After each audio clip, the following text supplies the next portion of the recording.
పరిశుద్ధత లేని వారి గురించి దేవుడు ఏమనుకుంటున్నారు?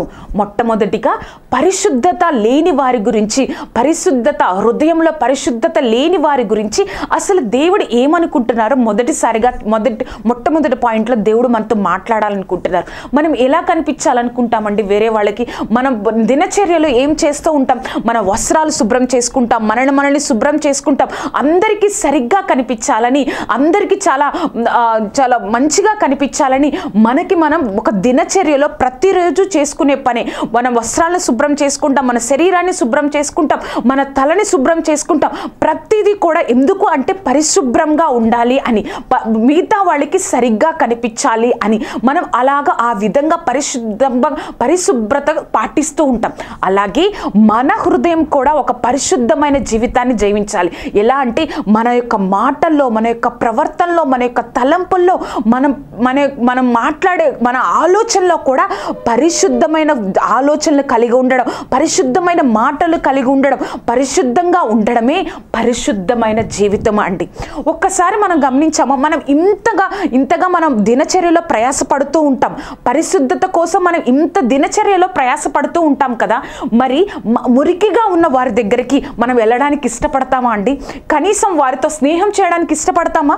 మనం వారితో కనీసం ఒక్కసారి మాట్లాడడానికి మనం ఇష్టపడతామా? సరే, స్నేహం అట్లా పెట్టండి, కనీసం వారితో దగ్గరికి వెళ్ళి మాట్లాడడానికి మనం ఇష్టపడతామా? ఎందుకు అంటే వారి యొక్క బహిరంగంగా ఎలా ఉన్నారు అంటే చాలా మురికిగా ఉన్నారు, వస్త్రాలు శుభ్రంగా లేవు, వారి యొక్క శరీరం అంతా చాలా మురికిగా ఉన్నారు. మనం ఇష్టపడము. ఎందుకు ఇష్టపడము అంటే వాళ్ళు చాలా మురికిగా ఉన్నారు, వారితో కనీసం మాట్లాడడానికి, దగ్గరికి వెళ్ళడానికి కూడా మనం ఇష్టపడం.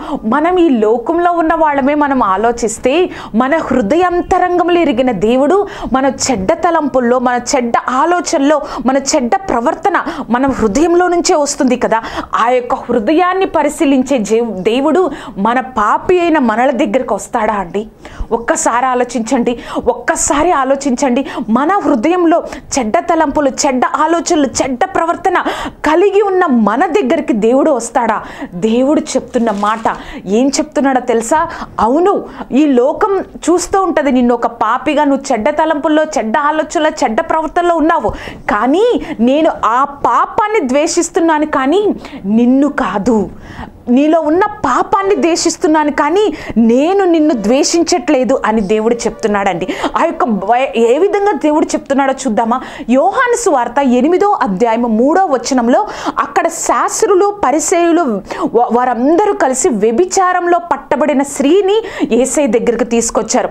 యేసయ్య దగ్గరికి తీసుకొచ్చి ధర్మశాస్త్రం ప్రకారం వ్యభిచారంలో పట్టబడిన స్త్రీని మేము ఏం చేస్తామంటే రాళ్లతో కొట్టి చంపేస్తాం, కానీ నువ్వేం చేస్తావు ప్రభువా అని ఆయన్ను ప్రతిసారి అడగడం, ఎక్కువ సార్లు ఆయన అడగడం వల్ల ఆ దేవుడు ఏం చెప్పారంటే, యేసయ్య ఏం చెప్పారంటే, ఇక్కడ ఎవరైతే పాపం చేయట్లేదో, పాపం చేయని వారు ఎవరైతే ఉన్నారో వారు మొదటి రాయి తీసి ఆమె మీద వేయండి, మొదటి రాయిని తీసి ఆమె మీద వేయండి అని చెప్పినప్పుడు, మొదటి రాయిని తీసి ఆమె మీద వేయండి అని చెప్పినప్పుడు అక్కడున్న వాళ్ళు చిన్న పిల్లల నుంచి పెద్దవాళ్ళ వరకు ఎవ్వరు కూడా లేరండి, అందరూ వెళ్ళిపోయారు.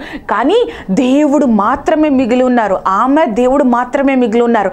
అప్పుడు యేసయ్య ఆమెతో అంటున్నారు, ఎవరు నిన్ను శిక్షించలేదమ్మా, అయితే నేను కూడా నిన్ను శిక్షించను. ఎందుకు అంటే నేను కూడా నిన్ను శిక్షించను, నువ్వు ఇప్పుడు నుంచి వెళ్ళి ఇంకా పాపము చేయకుండా నువ్వు జాగ్రత్తగా ఉండు అని దేవుడు చెప్తున్నాడండి. దేవుడు దేన్ని అసహించుకున్నాడు?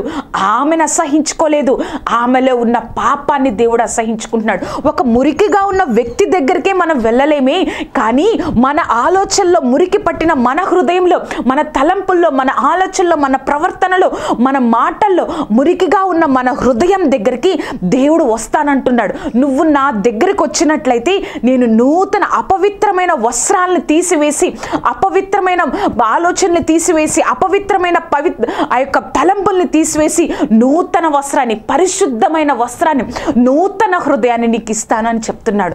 దేవుడు ఏం చెప్తున్నాడు అంటే తెలుసా? నేను నిన్ను ఎంతగా ప్రేమిస్తున్నానో, నువ్వు ఏ స్థితిలో ఉన్నా కాదు, నువ్వు నా బిడ్డవి, నేను నిన్ను ఎలా సృష్టించాను అంటే నేను నా బిడ్డగా నిన్ను సృష్టించుకున్నాను, నేను నా బిడ్డగా నిన్ను సృష్టించుకున్నాను. ఈ మధ్యలో ఈ పాపం వచ్చింది, కానీ నువ్వు నా బిడ్డవి. సిలువలో వేలాడుతున్నప్పుడు, భూమికి ఆకాశానికి మధ్యలో వేలాడుతున్నప్పుడు కూడా నేను నీ గురించి ఆలోచించాను. నీ కోసమే ఈ లోకానికి వచ్చాను, నీ కోసమే నేను ఈ లోకంలో చనిపోయాను అని దేవుడు ఒక్కసారి జ్ఞాపకం చేస్తున్నారు. దేవుడు పాపుల గురించి ఏమనుకుంటున్నాడో తెలుసా? నేను నిన్ను ద్వేషించట్లేదు, నీలో ఉన్న పాపాన్ని మాత్రమే ద్వేషిస్తున్నాను. నువ్వు పరిశుద్ధంగా జీవించడానికి నువ్వు అనుకుంటా ఉండొచ్చు, నా జీవితం ఇంకింతే, నేను ఇంక పాడైపోయాను, నన్ను దేవుడు కూడా క్షమించాడేమో అనుకుంటున్నావు. ఈ లోకంలో ఎవ్వరు క్షమించినా క్షమించకపోయినా, ఎటువంటి పాపమైనా దేవుడు క్షమించలేని పాపం ఏదీ లేదండి. దేవుడు దగ్గరికి నువ్వు నేను వచ్చినట్లయితే దేవుడు తప్పకుండా దేవుడు నీకు నూతన వస్త్రాన్ని, నూతన హృదయాన్ని దేవుడు అనుగ్రహిస్తానన్నాడు. అంత గొప్ప దేవుడు. ఆలోచించారా అండి? మన లాంటి పాపులైన జీవితాల గురించి దేవుడు ఏమనుకుంటున్నాడు? నేను నిన్ను ప్రేమిస్తున్నాను అని చెప్తున్నాడు.